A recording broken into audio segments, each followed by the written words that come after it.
Hi, I am Kaiser on Two Wheels, and I got bad news. Bad news is, Chase on Two Wheels' bike, Danielle, got stolen. And I'm talking about the new R6, which he got after his previous R6 got stolen, which he got after his previous R6 crashed. So yeah, he's in a bit of a bad luck time. Less than a year and 2 bikes stolen. I would be breaking walls apart with my bare fists. Even if it got stolen once, not to mention twice. So Chase, for you, show the housing apartment you're very unhappy. You probably did this already. I would be in a screaming fit on the ground. But props to you to making such a calm video. Fuck, I'm getting my feet wet. Change houses because it's obviously not safe there.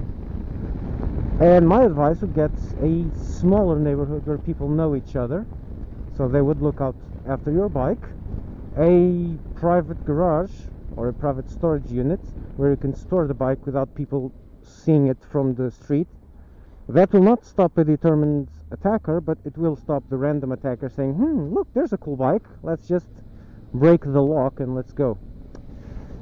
Which is probably what happened to the first one. And or a dog. A dog is very cool because it is a very smart alarm that only fires when there's trouble, generally. Thing is, it's high maintenance and then there's shit everywhere. I got a dog, it's got problems, it's a really stupid dog, it's a really scary dog. It's not scary as in people get scared by her. She gets scared by people and cats and mice and clouds and rain and thunderstorms and wind and her farts. She also gets scared by my bike, by people passing in front of the house. Okay, you get the picture. On the other hand, her bark sounds like a huge dog, so my bike is safe thanks to that little stupid Labrador. It's a choice. Another one which I would heartily recommend is a very good alarm, like a Spy 5000. I don't know, I don't have an alarm on this one because this is not exactly a appetizing bike to steal, at least at the moment. But an R6 is, and a sports bike is, and you should really get an alarm. One of those that has a pager if someone touches the bike, that has a GPS tracker, that works. Just it's worth it. It's going to be, at least for you, since you keep getting your bike stolen. So yeah, you need an alarm to get out of a house, guns blazing, and switch houses. At least you're insured, so you can get a new one. I think that's why you're relatively calm, even though it's a really fucked up situation and I would be frothing at the mouth. But hey, life goes on. You've been there. You just make sure you get your money and you get another bike. Oh, and try to get either from this one or from the next one something saying, guys, if the bike is stolen while on your premises, I want to be compensated.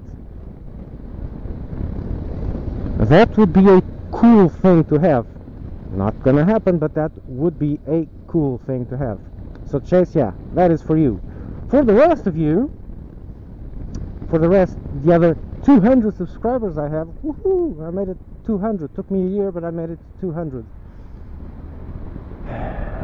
I'm a bit disappointed in you. So last video, I don't know if you remembered, but while I'm talking, I suddenly put an arrow pointing right, pointing at a billboard and saying, that's my son, and it just went past. Not a single freaking comment on that. I'm disappointed. So I'm going to explain, even though you did not ask.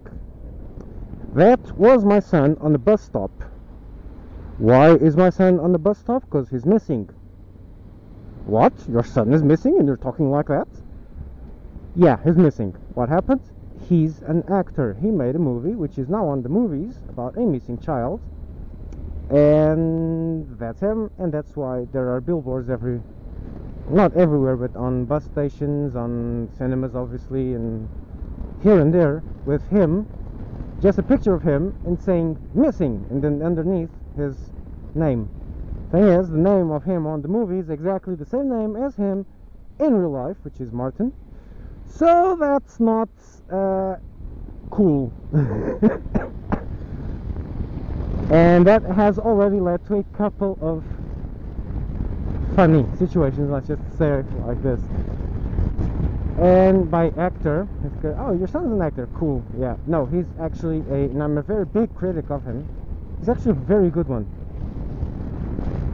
He is not quite a Hollywood actor level, but yeah, he is at a Hollywood actor level. Depends on who's directing him. Since he's a child, since he is 11, he needs a good director to tell him if he's doing things okay, do more of this, less of that, happier, unhappier, etc. If he's got a good director, which he had on this movie, he's like awesome. It's absolutely perfect. It's riveting. If he doesn't, he's just a good child actor, and you notice it's being a bit forced. But for his age, he's very good, and I'm very, very proud of that. He's got his own IMDb page, but that's semi-automatic, a Portuguese Wikipedia page. Yeah, he's got quite a career now.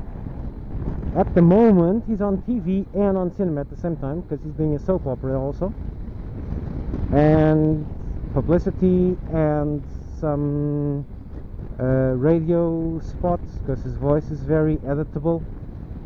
He's got a couple of sound editors that really like his voice, and so they don't even do castings anymore. They just say they want him, and that's it, because according to them, they edit the voice so much that sometimes it's absolutely unrecognizable that it's him. I only know because of the way he says the words. And they really like his voice because they can change it at will and make him sound a bit older, a bit younger, etc. And so yeah, he's got quite a career now. I actually wanted to emigrate, get out of Portugal, and I cannot because of his career, because it is really, really getting some steam now. Which brings a few problems, which is he makes more money than I do usually. When he's working, he does make more money than I do. Which creates some pretty interesting challenges as a father. So yeah, thanks for not noticing. You guys are awesome. Third thing, Jesus Christ, this is a really long one. I think I'm going to break this one into 3 vlogs because you guys will be bored to death.